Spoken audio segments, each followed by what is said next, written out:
Monsieur le Président, bonjour. Caribou, comme on dit chez nous, merci d'accorder cette interview à Mayotte la Première, au Journal de Mayotte et également à nos confrères de Kwezi TV. Vous êtes arrivé hier, mais beaucoup de Mahorais l'ignorent car ils n'ont toujours pas d'électricité, toujours pas de réseau. L'eau également manque encore dans de nombreux foyers. Cela fait 6 jours depuis le passage du cyclone Chido et on observe un peu partout sur l'île des scènes de chaos. Vous sortez d'une cellule de crise. Qu'est-ce qui a été décidé ? Bonjour et merci de m'accueillir sur votre antenne et dans vos colonnes.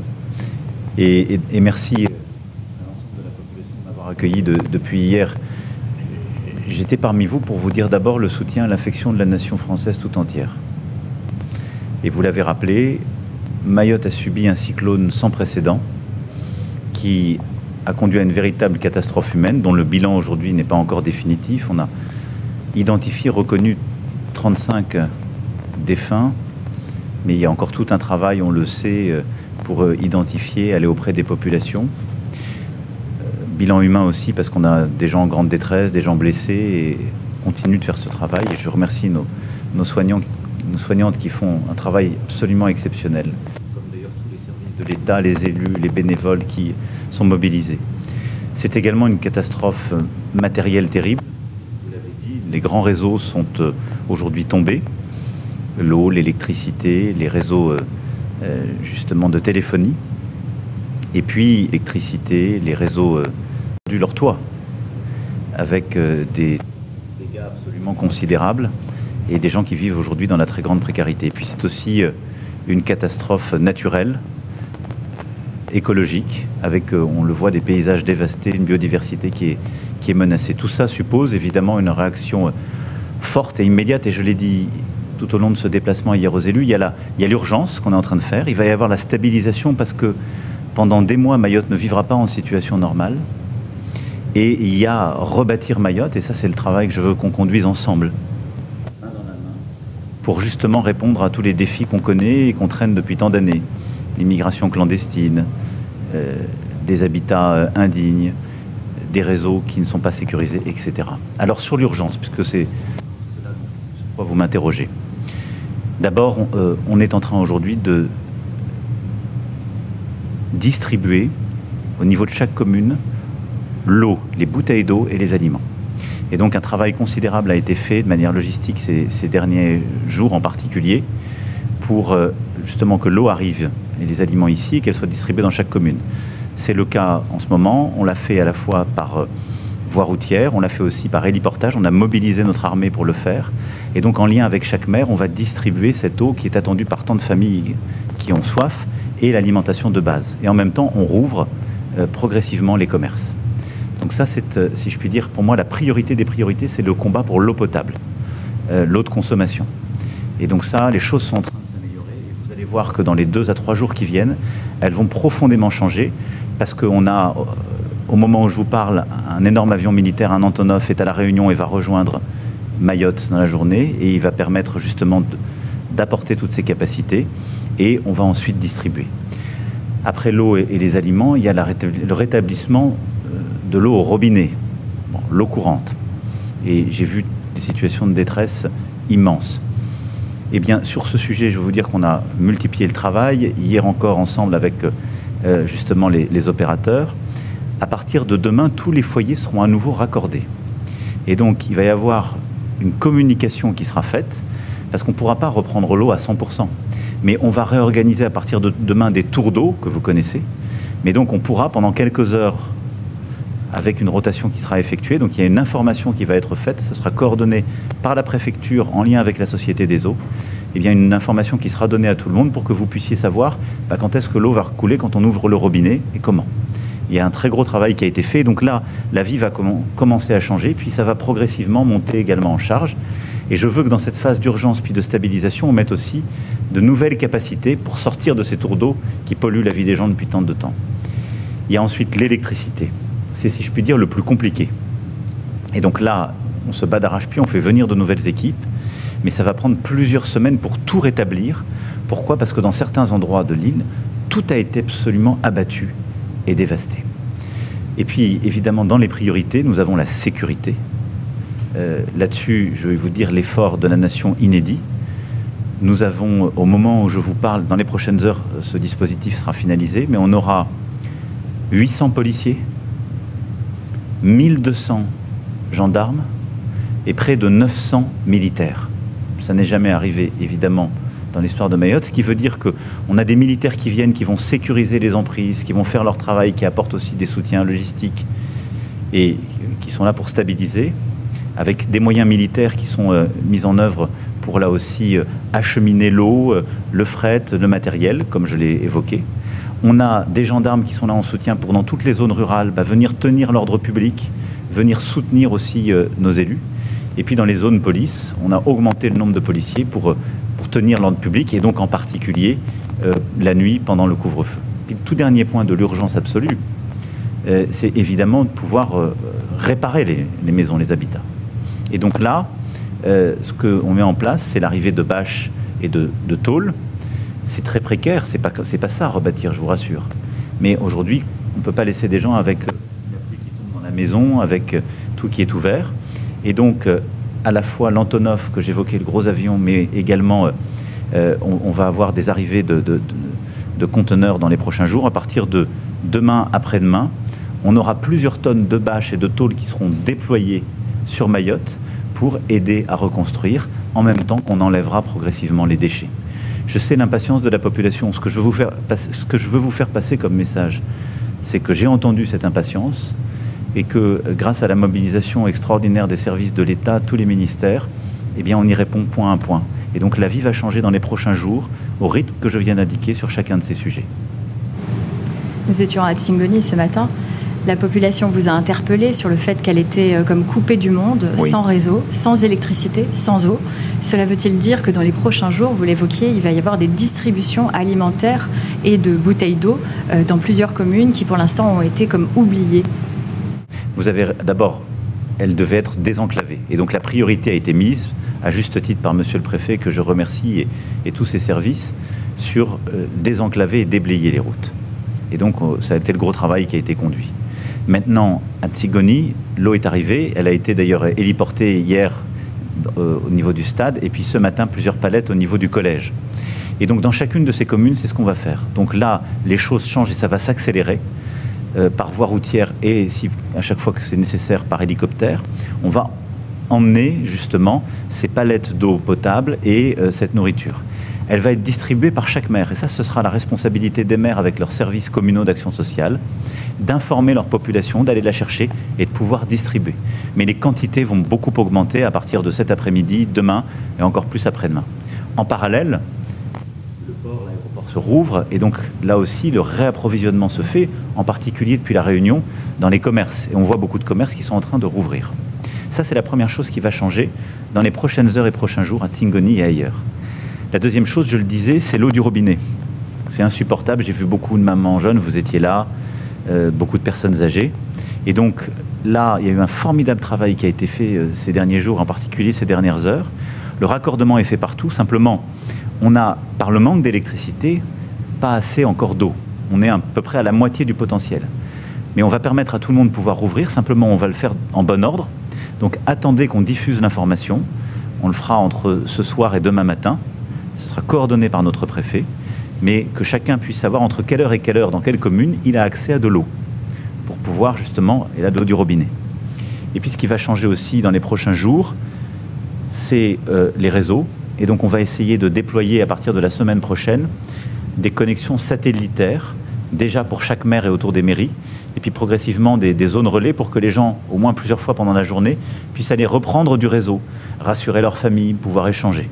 Donc voilà, c'est étape par étape, mais je veux vous dire ici que les heures qui viennent et les jours qui viennent vont nous permettre de beaucoup retrouver du terrain, nous relever ensemble grâce à l'effort de tous. Les Mahorais qui ont tout perdu dans cette catastrophe sont nombreux. Le problème à Mayotte, c'est que seuls 10% de la population locale est assurée. Vous avez annoncé un fonds d'indemnisation pour les autres. On connaît le montant et les délais ? Alors, d'abord, on a hier décrété ce qu'on appelle l'état de catastrophe naturelle. C'était le plus important. Et au fond, c'est que la République dit Mayotte a été frappée par un événement inédit. Et donc, on accélère toutes les procédures et on change les règles pour les adapter à cela. Pour les 10%, 10-12% de Mahorais qui sont assurés, ça permet d'aller chercher leur assurance beaucoup plus simplement, d'avoir beaucoup moins de procédures et d'être mieux indemnisés. Ça, c'est le premier point.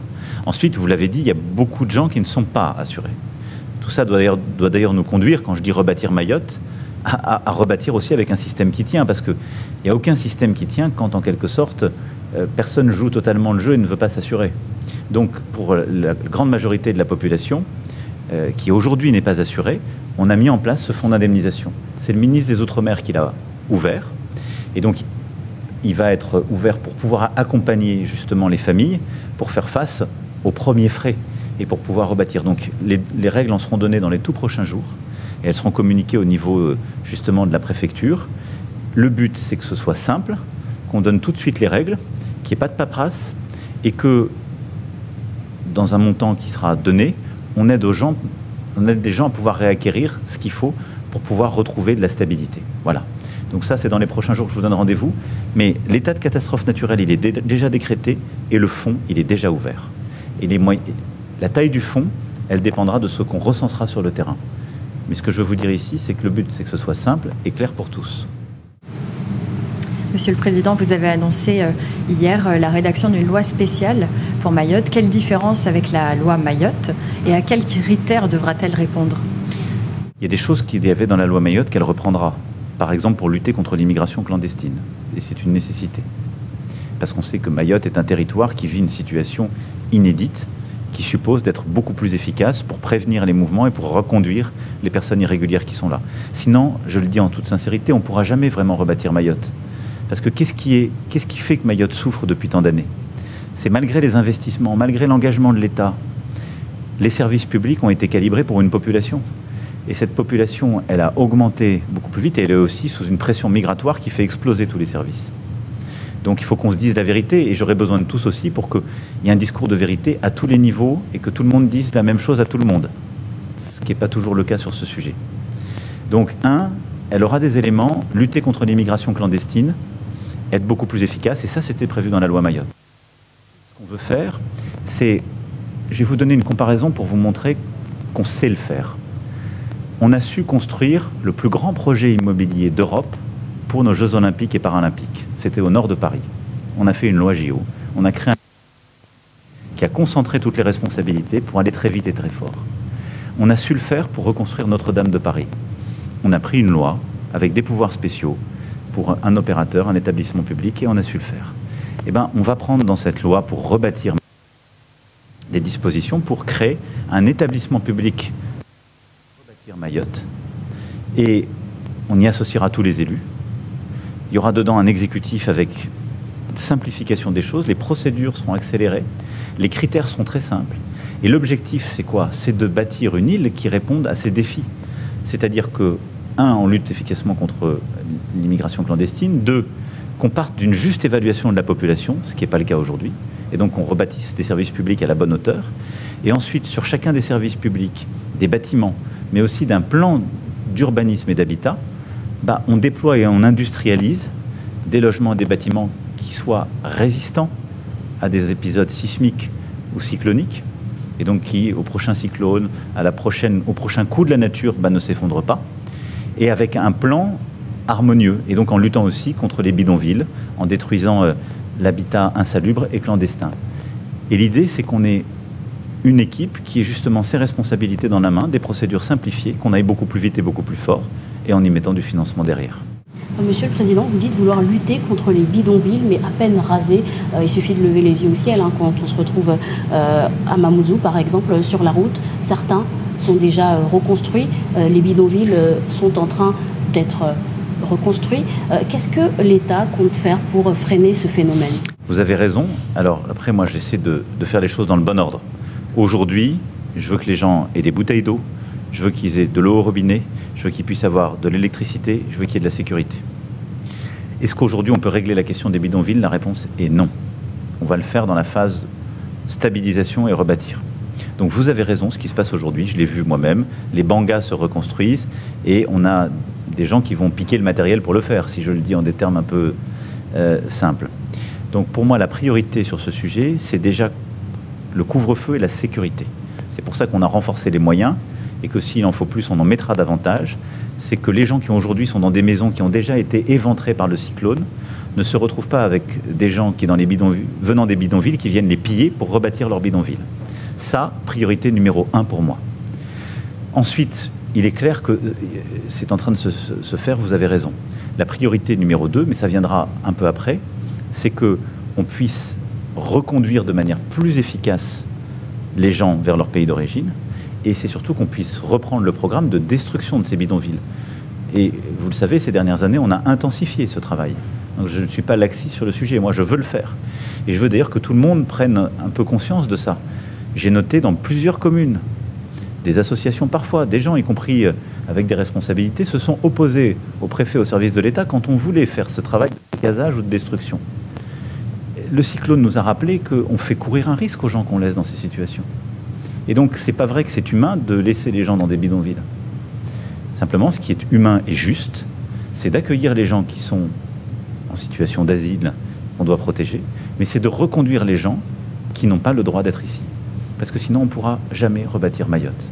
Donc, priorité à l'humanitaire, si je puis dire, et à l'urgence. Sécurité pour que, dans la reconstruction des bangas, on n'aille pas voler dans les habitations des gens qui, là, ont tous leurs droits. Et puis, intensification du travail de lutte contre l'immigration, des retours et destruction des bidonvilles. Monsieur le Président, hier, vous étiez à Pamandzi. Vos propos aujourd'hui circulent un peu sur les réseaux sociaux, des propos qui ont choqué. Lorsque vous lancez à la population, vous n'êtes pas content d'être en France. Si ce n'était pas la France, vous seriez 10 000 fois plus dans la merde. Est-ce qu'aujourd'hui vous maintenez ces propos et quel message vous avez voulu lancer aux Mahorais? D'abord, moi je suis allé au contact des Mahorais, vous l'avez vu tout au long de ce déplacement, sans filtre. Et je n'ai pas voulu faire un déplacement Potemkin. Pas voulu être caché. Bon, hier soir, on va être clair, des responsables du Rassemblement national, ils étaient à mes côtés en réunion, ils s'occupent que de leur famille et de leurs intérêts propres, quant à eux. Je vous rassure, ils n'ont rien demandé pour la population. Mais on jugeait bon d'organiser un rassemblement militant. Donc j'avais des gens du Rassemblement national qui étaient face à moi et qui insultaient la France en même temps, qui disaient qu'on fait rien, etc. Et j'ai dit la vérité. La vérité, je crois, de ce que pensent toutes les Mahoraises, tous les Mahorais, mais l'ensemble des Françaises et Français. C'est la France. Vous avez fait le choix de la France.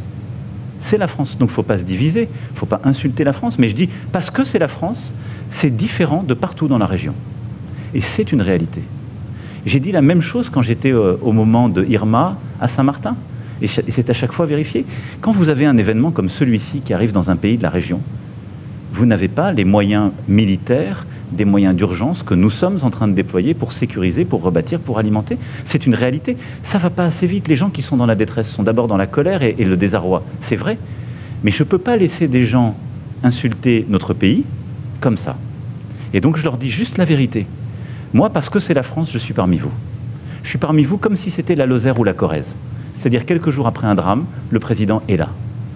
Parce que c'est la France. Parce que c'est la France, il y a ce soutien et cet engagement sans relâche. Et vous pouvez compter sur moi aujourd'hui comme demain. Mais parce que c'est la France, quand on l'insulte, le président il se fâche. Et il dit, regardez aussi comment ça se passe ailleurs. Et ne l'oubliez pas. Et la France, c'est nous tous. Et donc la France, c'est pas se diviser. C'est qu'est-ce que chacun peut faire pour l'entraide? Qu'est-ce que chacun peut faire pour qu'on avance plus vite? Comment on va mobiliser nos entreprises, nos agriculteurs pour rebâtir Mayotte? Comment chacun peut être aussi dans l'entraide et l'esprit de responsabilité pour aller vers les plus vulnérables? Et pas être dans le poker menteur. Parce que j'entends aussi le discours aujourd'hui qui tourne parfois, qui alimente le Rassemblement national, et une partie des gens qui hier nous insultaient, c'est de dire la France fait rien pour nous. La France fait rien. Rien ne va. Tout est... Le cyclone, c'est pas le gouvernement qui l'a décidé. Mais la France fait beaucoup. Simplement, on doit être plus efficace sur chacun de ces points. Mais ce n'est pas les discours démagogiques et qui divisent qui rendront les choses plus efficaces.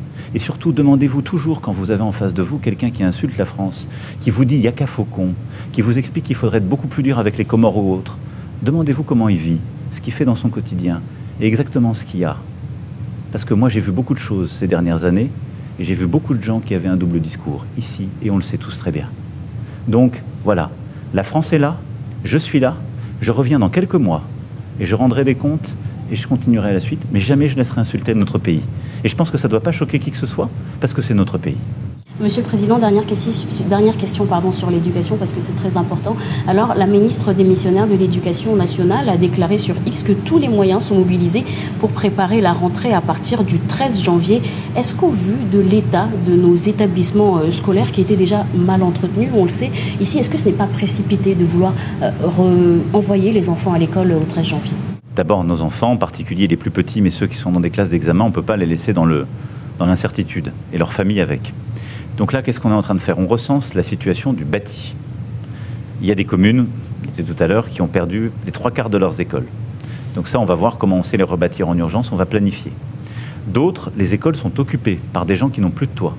Et donc on va essayer de trouver une solution pour ces gens pour que les écoles soient libérées.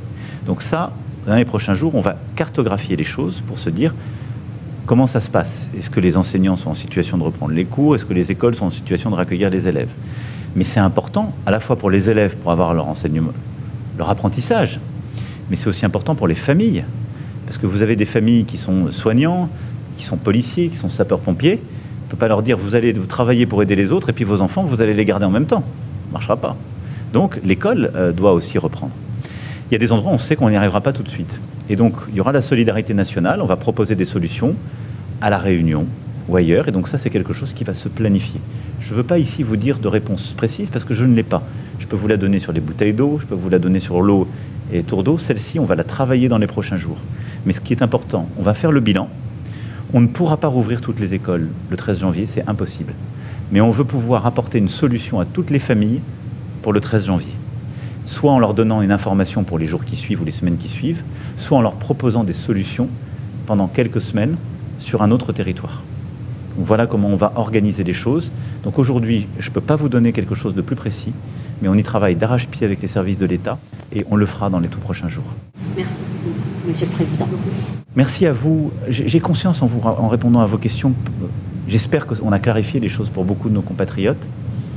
Mais je veux ici vous dire d'abord combien j'ai été touché, bouleversé par d'abord le désarroi, parfois la tristesse, même la colère de beaucoup de nos compatriotes à travers ces 2 jours. Vous dire aussi combien je suis admiratif de la capacité à résister que vous avez, parce que vous avez jamais cessé, vous comme journaliste, de travailler depuis le cyclone, et je vous en remercie. Mais je l'ai trouvé chez nos sapeurs-pompiers, chez nos soignants, dans tous les services de l'État. On a des gens qui n'ont parfois dormi que 2 heures pendant des jours et des jours chaque nuit, qui, malgré la peur pour leur famille, sont restés à tenir. Et chapeau. Donc, on peut être fier de ce que nous sommes. Et moi, j'ai une très grande fierté. Donc, je voulais juste dire, encore une fois, mon soutien, mon affection et ma très grande reconnaissance à l'égard de tous ceux qui ont tenu et qui ont permis à Mayotte de tenir dans cette phase si dure. On ne vous lâchera pas. Et donc, on le fera ensemble. Et vous pouvez compter sur la France tout entière et modestement sur ma personne. Et moi, je reviens dans quelques mois à vos côtés. Mais Mayotte est dans mon cœur à chaque seconde. Le message est passé. Merci Mathilde, merci Monsieur le Président. Merci à vous.